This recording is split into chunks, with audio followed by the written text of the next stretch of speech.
Jesu athi intombi ezinhle ney'nsizwa ezinhle ziyakwehla zenyuka zifuna leli thuba lingasatholakali, ithuba lezwi lakho.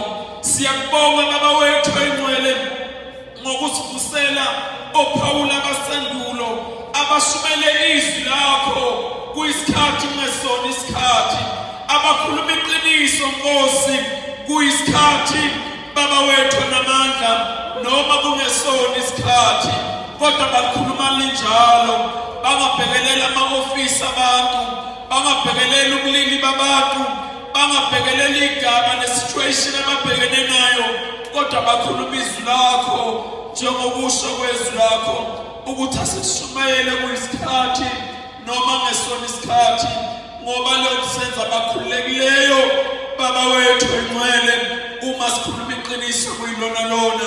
Sikubonga ngenceki yakho ephenduka incekazi yakho ephendukile uNkulunkulu wethu namandla, uthezweni lakho uma sivuma izono zethu noma ngabe zibovu noma ngabe sivuma sikuphi, kodwa uyozenza sibe mhlophe njengeliqhwa.